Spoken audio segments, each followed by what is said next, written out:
ఈ యొక్క ఉదయకాల సమయంలో ఈ యొక్క గూగుల్ మీట్‌కి కూడి వచ్చిన మీ అందరికీ యేసయ్య అతి శ్రేష్టమైన నామములో వందనాలు, శుభాలు తెలియజేస్తున్నాను.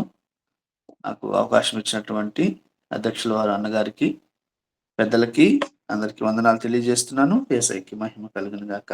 Thank you. కొద్ది నిమిషాలు దేవుని వాక్యాన్ని ధ్యానిద్దాం. చూడండి,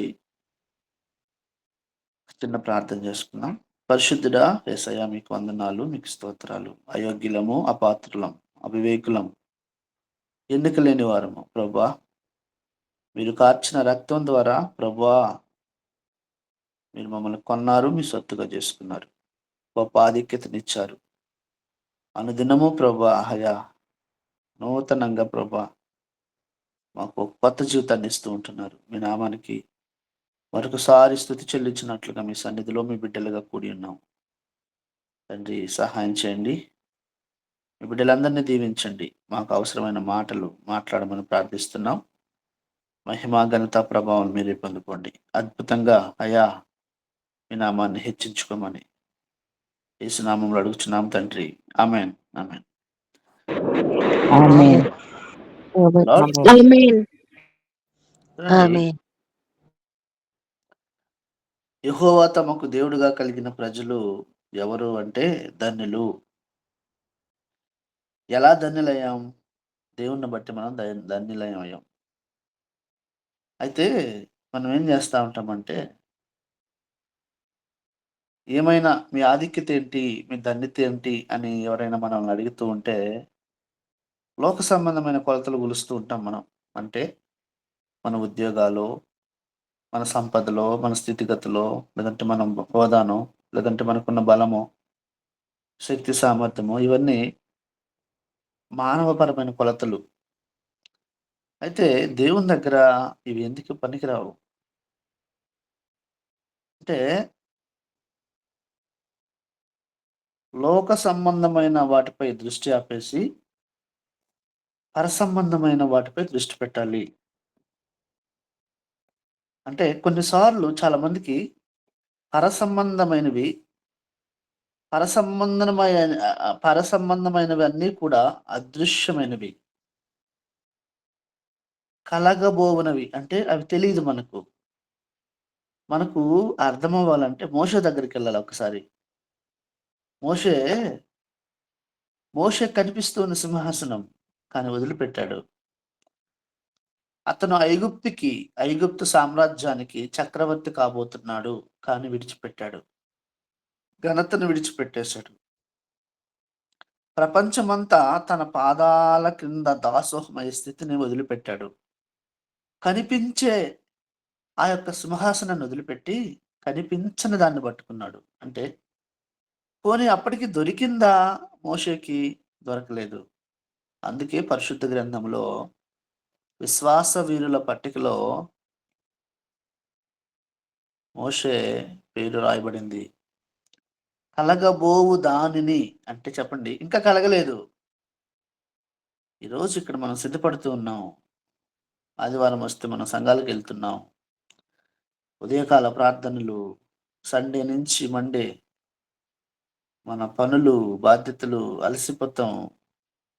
మళ్ళీ దేవుని సన్నిధి. ఎందుకు అంటే ఒక స్వాస్థ్యం మనకు కలగబోతుంది. ఒక రాజ్యానికి మనం వెళ్ళబోతున్నాం. మనం సిద్ధపడుతూ ఉన్నాం.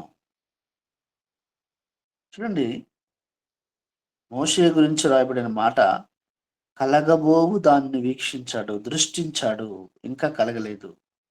రావలసిన స్వాస్థ్యం రాలేదు. ఒక సన్నివేశము మీకు గుర్తు చేస్తాను. మొదటి సమయాలు 22:1-3 ఏమని ఉంటుందంటే, దావీదు సౌలు ద్వారా తరంబడుతూ ఉన్నప్పుడు ఆ సమయంలో దావీదు అదుల్లాహు అనేటటువంటి ఒక గృహంలో దాక్కుంటాడు. ఈ దావీదు అదుల్లాహు గృహంలో దాక్కున్నాడు అనే విషయము కొంతమందికి తెలిసినప్పుడు దావీదు దగ్గరకు 4 రకాల గుంపులు వచ్చారు. తండ్రి వింటివారు అంటే అన్నదమ్ములు వచ్చారు, అప్పులు చేసుకున్న వాళ్ళు వచ్చారు, అసమాధానంగా ఉన్న వాళ్ళు వచ్చారు, ఇబ్బందుల్లో ఉన్న వాళ్ళు వచ్చారు. దాదాపు 400 మంది వచ్చినట్టు లేఖనంలో చూస్తాం. చూడండి, ఇక్కడ దావీదే ప్రాణాన్ని కాపాడుకోవడానికి ఆ కొండల్లో తిరుగుతూ ఉంటే, ఒక మాటలో చెప్పాలంటే దావీదుకే దిక్కు లేకుండా దాక్కున్నాడు. ఇప్పుడు ఈళ్ళకి ఇబ్బందులొచ్చినాయి, కష్టమొచ్చింది. వాళ్ళు వెళ్ళవలసింది ఎక్కడికి? రాజు అయినటువంటి సౌలు దగ్గరికెళ్ళాలి. ఎందుకు? అధికారం ఆయనది. సింహాసనం ఆయనది. ఆయన ఏమైనా చేయొచ్చు గదా! కానీ ఆ ప్రజలు దావీదు రాజు కాబోతున్నాడని ఎంత దూరదృష్టి చూడండి. వారు సౌలు దగ్గరికెళ్ళలేదు. వాళ్ళకి ఆ సమయంలో సహాయం చేయగలిగినది సౌలు. కానీ దావీదు అభిషేకించబడిన రాజు. ఆయన రహస్యంగా ఉన్నాడు. చూడండి, ఒక దినానికి దావీదు రాజవుతాడు గదా! అక్కడ ఒక అద్భుతమైన విషయం ఏంటంటే, దావీదు దగ్గరికి ఈళ్ళెళ్ళినప్పుడు వాళ్ళ ఇంటి వారు అన్నదమ్ములు ఆయన అనలేదు. ఏమని? ఒకప్పుడు నన్ను తిరస్కరించారు. నన్ను అవమానించారు. నన్ను చేర్చుకోలేదు అని అడగలేదు. దావీదు చేర్చుకున్నాడు అని లేఖనంలో రాయబడి ఉంటుంది. అయితే కలగబోవు దానిని దృష్టించడం అనేది ముఖ్యం. ఇంకా కలగలేదు కానీ నమ్మాలి. మనందరం భక్తి కలిగి దేవుని బిడ్డలుగా కొనసాగుతూ ఉన్నాం. యేసుక్రీస్తు రక్తం ద్వారా విమోచించబడ్డాం. అయితే ఒక చిన్న ప్రశ్న. దేవుడు ఈ యొక్క ఉదయకాల మార్నింగ్ గూగుల్ మీట్‌లోకి వచ్చాడనుకుందాం. ఈ యొక్క మార్నింగ్ వచ్చి ఎంతమంది, ఎంతమంది ఎంతమందికి పిల్లలు కావాలని అడిగాడు. మనం సమాధానం చెప్తాం. పోనీ మీ పిల్లలకి ఏమేం గావాలి అని దేవుడు అడిగితే మనం ఏం సమాధానం చెప్తామంటే, ప్రభువా మా బిడ్డలకి మంచి భవిష్యత్తు కావాలి. నా బిడ్డలు లోకంలో గొప్పగా బ్రతకాలి. ఏ కొరత లేకుండా చెయ్యి ప్రభువా. మంచి ఆరోగ్యం ఇవ్వయ్యా, బలం ఇవ్వయ్యా, శక్తి ఇవ్వయ్యా, మంచి ఇల్లు ఇవ్వయ్యా, కారు ఇవ్వయ్యా. ఇవన్నీ అడుగుతాం. అయితే ఇవన్నీ అడగటం తప్పని నేను అనట్లేదు. అడగాలి. అవసరమైతే ప్రభువా మంచి అమ్మాయిని ఇచ్చి పెళ్లి కూడా చేయని అడుగుతాం. అడగడంలో తప్పులేదు కానీ, ఇలా ఆలోచించలేదు ఒక తల్లి. పరిశుద్ధ గ్రంథంలో దేవుని దగ్గరికొచ్చిందామె. ప్రభువా నీ రాజ్యంలో నా బిడ్డలు ఒకడు కుడి ప్రక్క, ఒకడు ఎడమ పక్క ఉండాలయ్యా అని అడిగింది. ప్రభువు ఆమెను గద్దించలేదు. ప్రభువు ఆమెను అవమానించలేదు. ఆమె వచ్చి అడిగిన తర్వాత ఆమె విన్నపాన్ని జస్ట్ సరిచేశాడు. ఆమె సలోమి. పాలస్తీనా మొదటి శతాబ్దంలో పరిశుద్ధ గ్రంథంలో ఇద్దరు సలోమిలున్నారు. మొట్టమొదటి సలోమి భక్తి జీవితంలో శిఖరాగ్రం. రెండవ సలోమి పరమ పలికిమాలిన స్త్రీగా చెప్పుకోవచ్చు. ఆమె ఎక్కడుంటుందంటే హేరోదు ఆయన బర్త్‌డే సందర్భంగా హేరోది యొక్క కుమార్తె నాట్యమాడింది అని ఉంటుంది గదా! ఆమె అన్నమాట ఆమె. సరే అది మన సబ్జెక్ట్ కాదు. పరిశుద్ధ గ్రంథంలో ఆ కాలంలో ఎక్కువగా చదివే పేర్లు రెండే 2 పేర్లు. ఒకటి మరియా, 2 సలోమి. ఈరోజు సలోమి జీవితము ఒక తల్లి సరిగా నిలబడితే, ఒక భార్య సరిగా నిలబడితే ప్రభువు చెప్పాడు, జ్ఞానవంతురాలు తన ఇల్లు చక్కబెడుతుంది. దేవుని రాజ్యం దేవుని రాజ్యంలో కీలక పాత్ర పోషించిందీమె. దేవుడు ఆధిక్యత ఇచ్చినప్పుడు మనము నిలబడాలి. చిన్నప్పుడు మనం చాలా సామెతలు చదువుతుంటాం గదా! ఇంటికి దీపం ఇల్లాలు, ఇల్లాలి చదువు ఇంటికి వెలుగు ఇవన్నీ ఉంటాయి. ఈ సలోమి ఆమెకిద్దరు కుమారులు. ఇద్దరు కొడుకులు గూడా విడిచిపెట్టి వెళ్ళిపోయారు వాళ్ళ నాన్నని. అంటే వారికున్న ఆస్తిని, అంతస్తుని అసలు వాళ్ళు యేసుని వెంబడించడానికి ప్రేరేపించిన కారణాలేమిటి?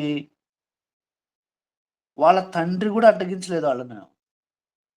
యేసుని వెంబడిస్తున్నప్పుడు. ఆయన పిలుస్తున్నప్పుడు వాళ్ళ నాన్న ఆగిపొంటరా అనలేదు. అలా వెళ్ళడం మళ్ళీ వెనక్కి తిరిగి రాలేదు. ఆ ఇద్దరు కొడుకులను అంతగా మలచిన తల్లి యొక్క కారణమేమిటి? ఆ యొక్క భర్త జబదయి ఆయన గూడా కుమారులను అడ్డగించలేదు. యేసుని వెంట వెళ్తే ఘనతగా అతడు అనుకున్నాడు. యోగ్యతగా అనుకున్నాడు. సంతోషించాడు. మరి ఆ తండ్రి అంత కష్టపడి ఆస్తంతా సంపాదించాడు గదా! అదంతా ఎవరికి చెందాలి? పిల్లలకే గదా! తండ్రి సంపాదించిన ఆస్తంతా పిల్లలకే గదా! ఆ పిల్లలే వెళ్ళిపోతే, ఆ ఆస్తి ఏం చేయాలి? ఏం చేశాడో తెలుసా? ఆ ఆస్తిని భార్యకిచ్చాడు. నువ్వు యేసు వెంట వెళ్లి సేవకు అవసరమైనది వాడు అని. వాళ్ళు బిడ్డలనివ్వడమే గాదు, ఆస్తిని గూడా ఎవరికిచ్చారంటే యేసయ్యకిచ్చేశారు. దీనంతటికి కర్త ఎవరయ్యా అంటే సలోమి. చూడండి, అందుకే సలోమికి మంచి పేరు. చివరి దాకా ఉందామె. యేసుక్రీస్తు శిలువ దాకా, యేసుక్రీస్తు మరణం దాకా, యేసుక్రీస్తు సమాధి దాకా, యేసుక్రీస్తు పునరుద్ధరణ దాకా, యేసుక్రీస్తు పునరుద్ధరణ ప్రకటించే ఇదిగో ఈరోజు నీతో, నాతో, మనందరితో మాట్లాడుతూనే ఉంది. ఎవరామె అంటే సలోమి. సలోమి ఆమె భర్త జబదయి.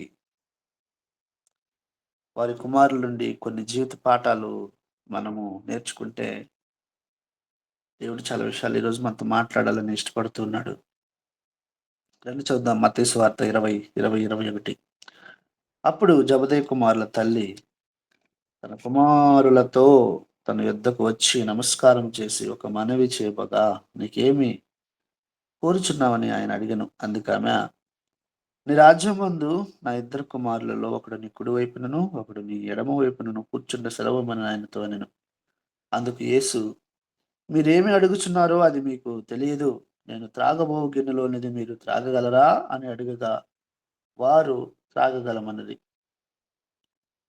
ఆయన, మీరు నా గిన్నెలోనిది త్రాగుదురు గాని, నా కుడి వైపున, నా ఎడమ వైపున కూర్చుననిచ్చుట నా వశము లేదు. నా తండ్రి చేత ఎవరికి సిద్ధపరచబడిన వారికి అది దొరికినని చెప్పెను. చూడండి, దేవుడు చూడండి, జబదయ కుమారుల తల్లి. ఎవరిని పరిచయం చేస్తున్నాడు? పరిశుద్ధాత్మ దేవుడు భర్తను పరిచయం చేస్తున్నాడు. చూడండి, మొదట ఎవరిని? భరతని. తర్వాత పరిచయం చేశాడు తల్లి. ఎవరు? జబదయి కుమారుల తల్లి. ఇక్కడ ఆహ్, చూడు, అంటే బైబిలు ఒక, ఒక సిస్టమాటిక్‌గా ఉంటుంది ఎప్పుడైనా కూడా.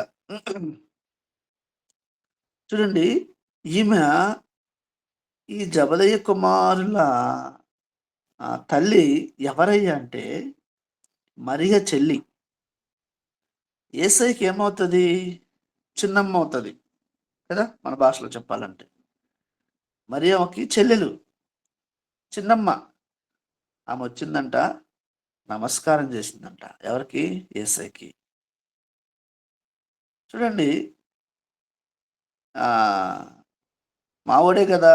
లేదంటే మా అక్క కొడుకే గదా! లేదంటే అని స్వతంత్రత కాదు. ఆయన దైవ సేవకుడని గుర్తించింది. అది ఇక్కడ ఇంపార్టెంట్. దేవుని పరిచారకుడు, దేవుని బిడ్డ, ఆయన గొప్ప వ్యక్తిగా ఆమె దృష్టించింది. దైవ కుమారుడిగా. చూడండి, ఒక అద్భుతమైన విషయం ఏంటంటే, యేసుక్రీస్తు జన్మించిన తర్వాత యేసేపుకి, మరియకి మళ్ళీ కుమారులు, కుమార్తెలు జన్మించారు. కానీ యేసుక్రీస్తు బ్రతికున్నంత కాలము ఆయనను ఎవరు అంగీకరించలేదు. ఆయన్ని అంగీకరించింది వాళ్ళ చిన్నమ్మ. ఇది గొప్ప విషయం. బైబిల్ మీరు చదవండి. ఇప్పుడు తన ఇద్దరు బిడ్డలను తీసుకొచ్చింది ఎంటబెట్టుకొని. ఒకసారి ఊహించుకోండి. యేసయ్య ఉన్నాడు. యేసయ్య చుట్టూ జనాలున్నారు. తన ఇద్దరు బిడ్డలను తీసుకొనొచ్చింది. నమస్కారం చేసిందంట. ఇప్పుడు తల్లొచ్చి నమస్కారం చేస్తుంటే ఎనకున్నొచ్చి పిల్లలు ఏం చేయాలి? పిల్లలు గూడా నమస్కారం చేసుంటారు. ఈ విషయం చాలా జాగ్రత్తగా వినాలి మనం. తల్లొచ్చి నమస్కారం చేసిందంట ఇద్దరు బిడ్డల్ని తీసుకొచ్చి, పిల్లలు గూడా నమస్కరించుండాలి. ఆమె ఒక విన్నపం చేసిందంట. ఈ విన్నపం ఏంటి అంటే అడిగాడు ఆయన. యేసయ్య అడిగాడు.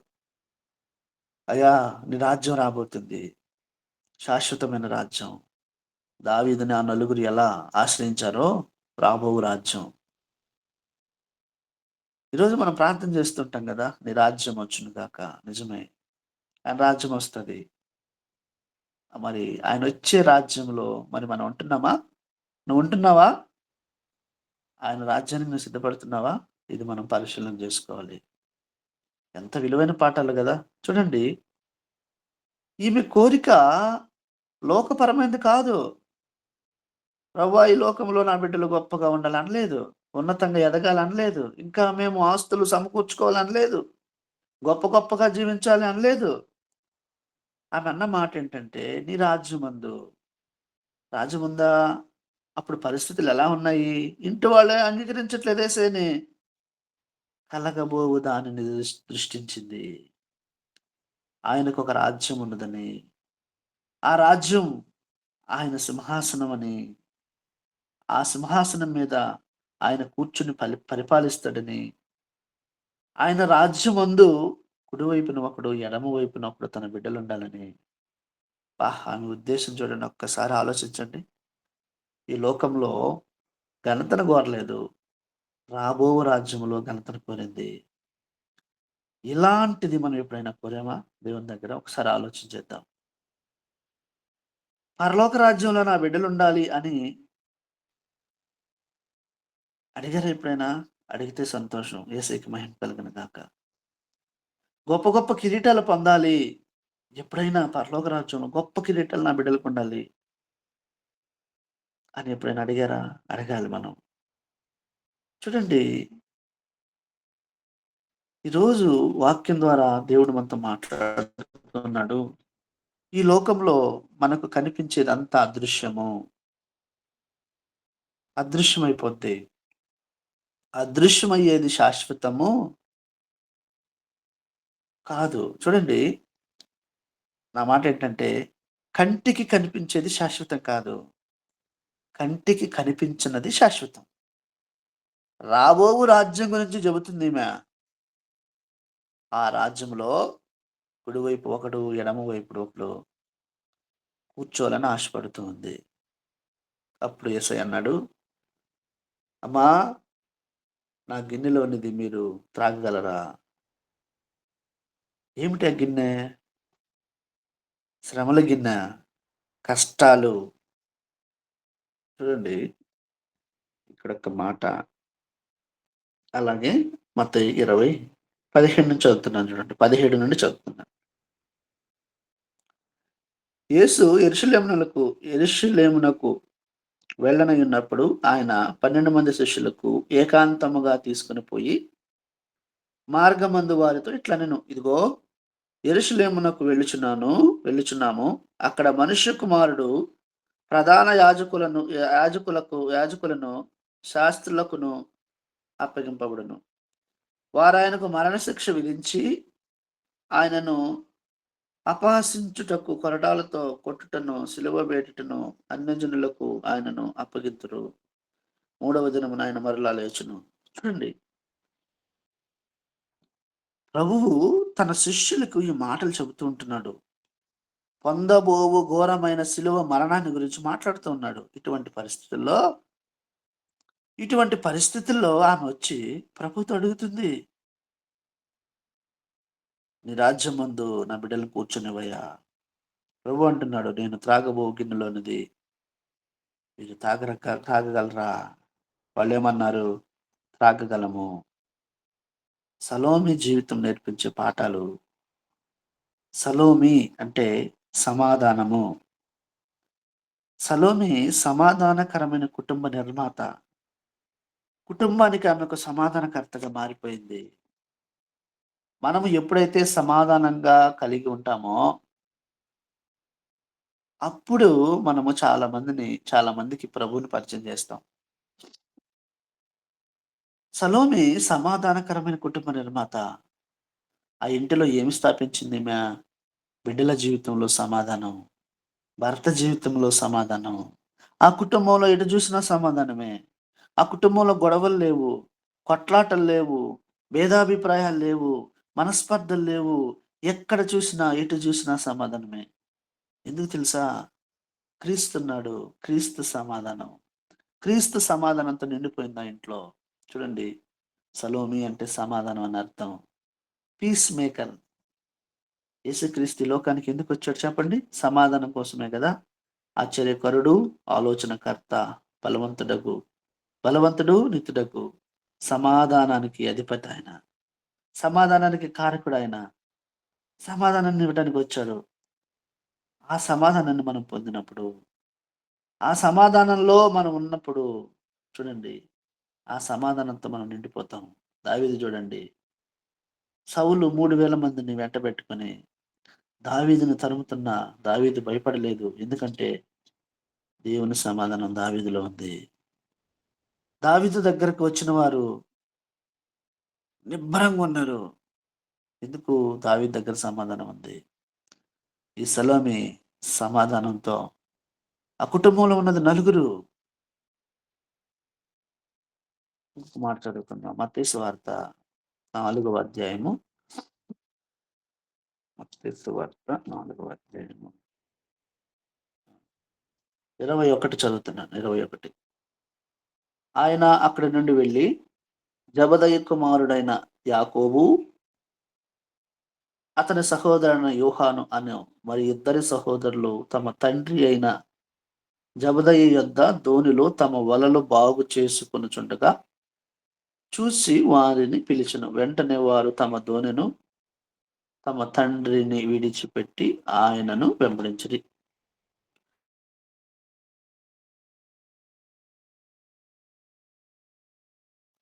సారీ. చూడు, ఆ ఇంట్లో ఎవరున్నారు? నలుగురున్నారు. ఎవరు వాళ్ళు నలుగురు? జెబెదయి, సలోమి, యాకోబు, యోహాను. ఆ ఇంటిలో నలుగురున్నారు. జాగ్రత్తగా విందాం. మన ఇంట్లో ఎంతమంది ఉన్నారు? మన ఇంటిలో ఎంతమంది ఉన్నారు? ఒకసారి ఆలోచన చేయండి. మన ఇంట్లో ఉన్నవాళ్ళు ఎలా ఉన్నారు? ఒక్కొక్కరి జీవితాలు, ఒక్కొక్కరి బ్రతుకులు ఎలా ఉన్నాయి? సమాధానంగా ఉన్నారా అందరూ? సమాధానంగా జీవిస్తున్నారా? నిజంగా ఆ సమాధానం నీలో ఉంటే, ఆ సమాధానాన్ని మనము మన ఇంటిలో స్థాపిస్తే, ఆ ఇంటిలో నలుగురు ఒకే మనస్సు. ఎందుకు? సమాధానం కలిగి ఉన్నారు. ఈళ్ళెవరో తెలుసా? బహు ధనవంతులండి. గలిలయ సముద్ర తీరంలో ఆ ప్రాంతంలో బ్రతికేవాళ్ళీళ్ళు. గలిలయ ప్రాంత వాసులు. పేతురు, వాళ్ళ సహోదరుడు అంద్రెయ, ఈళ్ళందరూ కలిసి చేపలు పట్టే వృత్తి ఈళ్ళది. పాలివాళ్ళంటారు గదా! చక్కని వాతావరణంలో జీవిస్తున్నారు. జెబెదయి, సలోమి, యాకోబు, యోహాను. జెబెదయి అంటే దేవుని బహుమానము. సలోమి అంటే సమాధానము. యాకోబు అంటే బదులుగా. యోహాను అంటే వరము, బహుమానము. ఇవి బైబిల్‌లో ఉన్నటువంటి అర్థాలు. ఆ ఇంటిలో నలుగురున్నారు. అందరూ ఒకటే తాటి పైనున్నారు. వేరు వేరు ఆలోచనలు లేవు. ఒకటే మాట. ఈ జబదయి తన ఇద్దరు కుమారులతో చేపలు పట్టే వృత్తి గదా! వాళ్ళతో పాటు పనివారు గూడా ఉన్నారంట. మనం జూసాం గదా! వారి పనేంటంటే ఒకసారి మళ్ళీ మనము మార్కు సువార్త చదువుదాం. మార్కు 1:18 చదువుతున్నాం చూడండి. 18. ఆయన ఇంకా కొంత దూరం వెళ్లి జెబెదయి కుమారుడగు యాకోబును, అతని సహోదరుడగు యోహానును చూచెను. వారు దోణిలో ఉండి తమ వలలు బాగు చేసుకొనుచుండిరి. వెంటనే ఆయన వారిని పిలువగా, వారు తమ తండ్రి అయిన జెబెదయిని దోణిలో జీతగాండ్ర యొద్ద చూడండి విడిచిపెట్టి ఆయనను వెంబడించిరి. అంటే ఈళ్ళెవరు? ఇళ్ళల్లో జీతగాళ్ళున్నారంటే ఎంతో కొంత స్థితిమంతులే గదా! ఎంతో కొంత ఆర్థికంగా స్థిరపడిన వాళ్ళే గదా! చూడండి. ఈ వాక్యం మనం ఏమి తెలియజేస్తుంది అంటే వాళ్ళు ధనికులని తెలియజేస్తుంది. ఏమి విడిచిపెట్టారు? తండ్రిని, వలలు, దోణ, జీతగాళ్ళను అంటే వీళ్ళు ధనికులే కదా! చూడండి, వీళ్ళు మొట్టమొదటిగా ఎప్పుడు కలుసుకున్నారంటే బాప్తిజం ఇచ్చి యోహాన్ను కలుసుకున్నారు. సరే, ఆ తర్వాత చూద్దాం. అయితే నిజంగా ఆ వయస్సు పిల్లలకి ఎన్ని ఆలోచనలుంటాయండి? ఎంత గొప్పగా జీవించాలి అని అనుకుని ఉండాలి గదా! కలల ప్రపంచంలో, రంగుల ప్రపంచంలో చూడండి, ఆయన మాటలు విని ఆయన్ని వెంబడించారంటే పౌలన్నారు గదా! ఏమేమి లాభకరంగా ఉన్నాయో వాటన్నిటిని క్రీస్తుని బట్టి నష్టంగా ఎంచుకున్నాను. ఆ కుటుంబంలో నలుగురు, ఆ కుటుంబాన్ని కట్టుకుంది. పిల్లల్ని మార్చింది. భర్తను మార్చింది. చూడండి, చాలామంది ఈ రోజుల్లో ఆయన నా మాట వినడం లేదు అని చెప్తుంటారు జనరల్‌గా. ఎంత చెప్పినా వినట్లేదు. పిల్లలు వినట్లేదు. ఏంటి దీనికి కారణము? ఆయన శ్రేష్టమైన జీవితం జీవించడం లేదు అంటే, ఆయన కోరుకున్న జీవితం జీవించడం లేదేమో! మంచి ప్రవర్తన వలన, పరిశుద్ధ జీవితం వలన, వాక్యము లేకుండానే భర్తలను రాబట్టవచ్చు అని పేతురంటాడు గదా! ఈమె భర్త మీద ఎంత ముద్ర వేసుండాలి? చూడండి, దీనంతటికి కారణము భార్య అయినటువంటి జెబెదయి భార్య అయినటువంటి సలోమి. ఆ కుటుంబానికి యేసుని పరిచయం చేసిన ఇల్లాలు, జ్ఞానవంతురాలు, యోగ్యురాలు. ఈరోజు ఈ వాక్యం నీ హృదయంలో దాచబడాలి. ఈ వాక్యాన్ని మనం మన ఇంటికి తీసుకెళ్ళాలి. సమాధానంతో నింపుకోవాలి. సమాధానంతో కట్టుకోవాలి ఇంటిని. ఈ యొక్క విలువైన మాటలు చూడండి, దేవుని మాటలు, వాస్తవాలు, జీవితాలు కట్టే మాటలు, పరలోకపు మాటలు, పరలోక సంబంధమైన మాటలివి. చూడండి, కుటుంబము యేసుతో నడవడము, ప్రభు పరిచర్యలో ఉండటము, కుటుంబాన్ని యేసుకి పరిచయం చేయడం. చూడండి, ఎంత చక్కగా, ఎంత క్లియర్‌గా వాక్య భాగంలో రాయబడింది. ఎలా ఉన్నారు మన పిల్లలు? మన కుమారులు దేవుని యందు భయభక్తులు కలిగి, ఆమె బిడ్డల్ని ఎలా పెంచిందో చూడండి. మనం పెంచుతున్నామా? యేసుక్రీస్తుని వెంబడించే వారిగా మనము చేస్తున్నామా? యేసుక్రీస్తు అడుగుజాడలలో ఆమె నడిచింది. నిజంగా ఆ ధోనిలు, ఆ ఆస్తి, ఆ పనోళ్ళు, ఆ సమస్తాన్ని విడిచిపెట్టి వెళ్తున్నప్పుడు వాళ్ళ నాన్న అక్కడే ఉన్నాడు గదా! "అరే! అరే! అరే! ఒకసారి ఆలోచించండ్రా. అరే!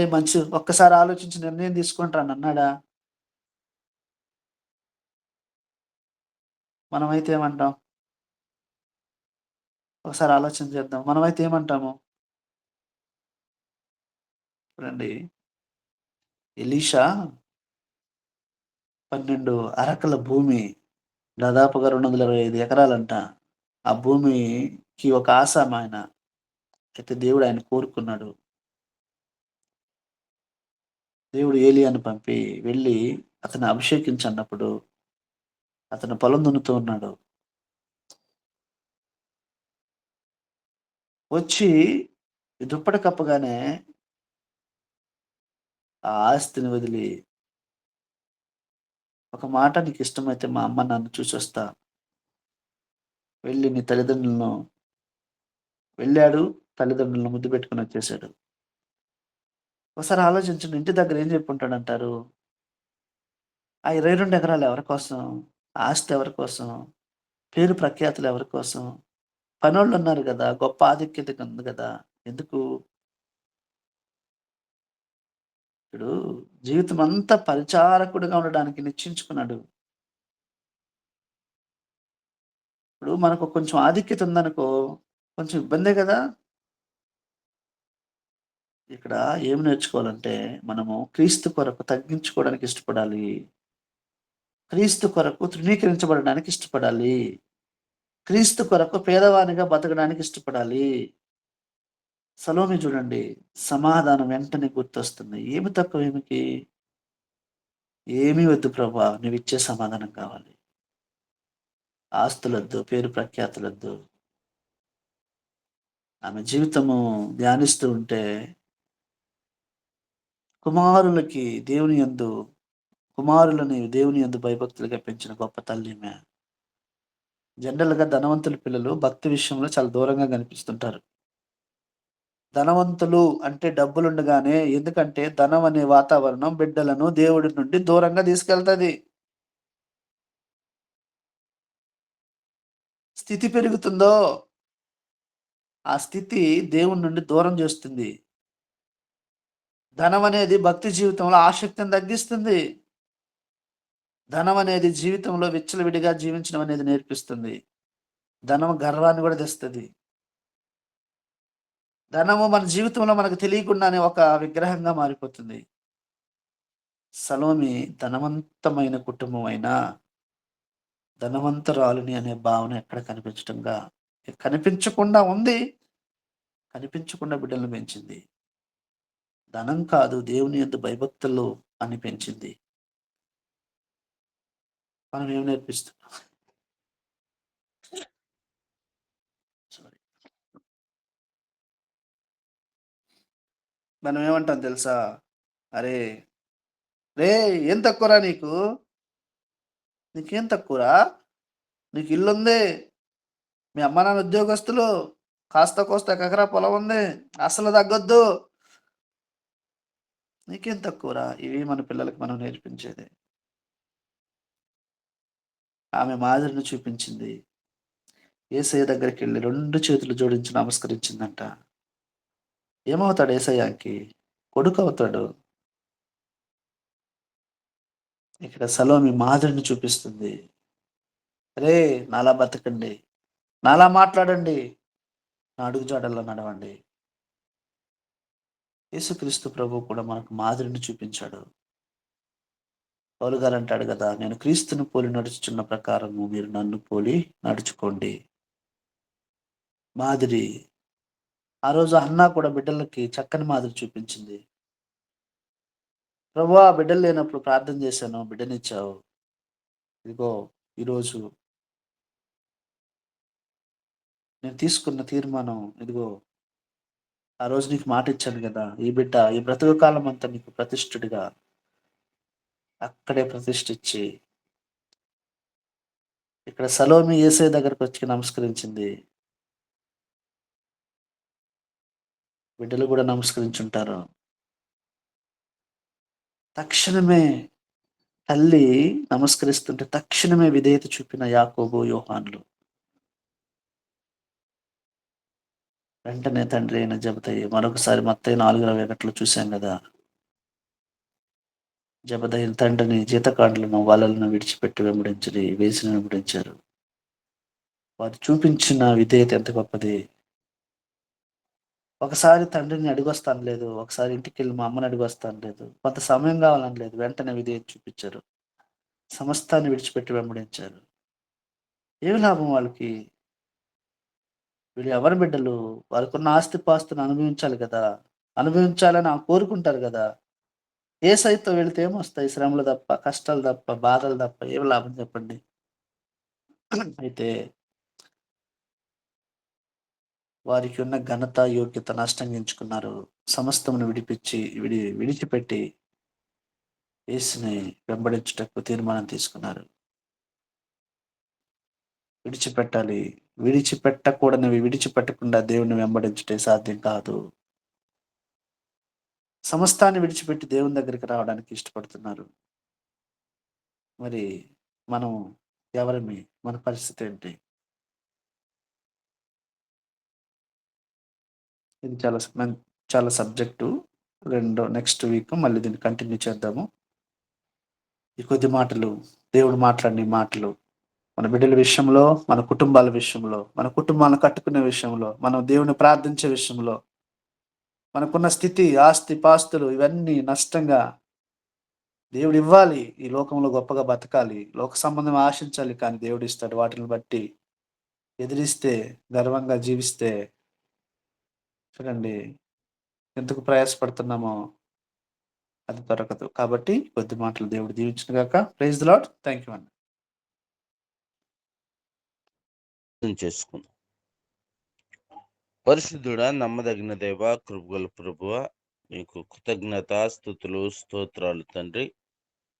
దేవా, ఉదయకాల సమయంలో నీ సన్నిధానంలో చేరి ఇంతవరకు నీ పరిశుద్ధాత్మ చేత మీరు మాతో మాట్లాడిన ప్రతి మాటను బట్టి ప్రభా నీ కృతజ్ఞతలు.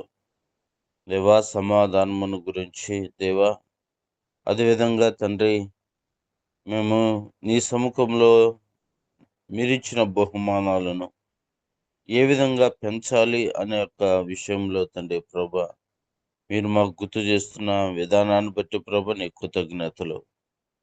దేవా, యాకోబు, యోహాను, వారి తల్లి గారైన తండ్రి ప్రభా సొలొమీ గారు, దేవా వారి యొక్క తండ్రి ఆమె యొక్క రాజ్యంలోకి వచ్చినప్పుడు ఒకను కుడి వైపున ఒకను మెడ వైపున కూర్చోబెట్టుకోమని అత్యంత విలువైన స్థానాలలో తన బిడ్డలు ఉండాలని, ఆ నిత్యరాజ్యంలో దేవా కుడి ఎడమల తండ్రి ప్రభా నీ సముఖంలో ఉండాలని ఆ తల్లి ఎంత ఆశిస్తూ ఉన్నదో దాని గురించి మీరు తండ్రి మీరు మాతో మాట్లాడారు తండ్రి. ఈ లోక సంబంధమైన రీతిలో, భూ సంబంధమైన రీతిలో తండ్రి గొప్పవారుగా ఉండాలని కోరుకోలేదు, కానీ నిత్యరాజ్యంలోకి తండ్రి చేరినప్పుడు వారు నీ కుడి ఎడముల వైపు కూర్చోవటానికి అవకాశం ఇవ్వమని ఆమె నిన్ను అడుగుట గొప్ప విలువైన సందేశాన్ని మీరు మాతో మాట్లాడుతూ ఉంటున్నారు. అడుగుడే మీకు ఇవ్వబడును అని మీరు సెలవిచ్చిన రీతిగా ఏమి అడగాలో, ఏది తండ్రి విలువైనదో, ఏది నమ్మదగినదో, ఏది చిరకాలం ఉండేదో దేవా సొలొమీకి తెలిసినంతగా తండ్రి ప్రభా ఐక సంబంధమైన రీతిలో జీవించే వారికి అర్థం కావటం లేదన్న విషయాన్ని మీరు మాతో స్పష్టంగా మాట్లాడుతూ వచ్చారు. అవును తండ్రి, మేము ఈ లోక సంబంధమైన వాటిని అడుగుతూ ఉంటున్నాం, కానీ దేవా పర సంబంధమైన నీ రాజ్యంలోకి చేర్చబడినప్పుడు మా స్థానం ఎక్కడా అనే విషయాన్ని మాత్రము గ్రహించలేకపోతూ ఉంటున్నాం, అడగలేకపోతూ ఉంటున్నాం. దేవా దాని యొక్క స్థానం యొక్క ప్రాముఖ్యతను కోరుకోలేకపోతూ ఉంటున్నాం. దేవా అతి శ్రేష్టమైన ఆ నిత్యరాజ్యంలో, ఆ ప్రాముఖ్యమైన స్థానంలో మేము, మా కుటుంబంలో మా బిడ్డలు ఉండాలనే ఆశను, ఆకాంక్షను తండ్రి ప్రభా మరోసారి మీరు మాతో దేవా మాట్లాడిన దాన్ని బట్టి ప్రభా నీ కృతజ్ఞతలయ్యా. అదేవిధంగా తల్లిదండ్రుల పట్ల ప్రేమ లేకపోవటం వల్ల ఏ విధంగా తల్లిదండ్రులను దూషిస్తూ ఉంటున్నారో, ఏ విధంగా తల్లిని చంపుతూ ఉంటున్నారో, ఏ విధంగా తల్లిదండ్రులను అనాథలుగా విడిచిపెడుతూ ఉంటున్నారో, సమాధానం లేని కుటుంబాలలో ఏ విధంగా అనునిత్యము గొడవలు అవుతూ ఉంటున్నాయో దేవా వాటిని కూడా మీరు మాకు జ్ఞాపకం చేస్తూ ఉంటున్నారు. దేవా నిత్య సమాధానకర్త అయిన మిమ్మల్ని మా ఇంటిలో చేర్చుకొని, మా హృదయంలో చేర్చుకొని నిత్య రాజ్యానికి మేము వారసం ఒకటికో నీ కృప చూపించండి. ఇంకను నీ దాసులు తండ్రి ప్రభా శ్రీను బెదరు గారిని మీరు బలపరచండి. అనేక ప్రాంతాలలో తండ్రి ప్రభా నీ సాక్షిగా, నీ బోరగా మీరు వాడుకొనమని, తనకిచ్చిన తండ్రి యొక్క పనిని మీరు ఆశీర్వదించి అనేక మందికి ప్రయోజనకరంగా ఉండటకు కృప చూపించమని, ముందున్న కార్యమంతయు నువ్వు కృప చేత నీ అధ్యక్షతలో ముందు మీరు నడిపించమని, సమస్తమును మహిమ, ఘనత, ప్రభావం మీకు ఆరోపించుకుంటూ యేసుక్రీస్తు నామంలో ప్రార్థించి అడిగి వేడుకుంటున్నాము తండ్రి. ఆమేన్. వందనాలు అన్న.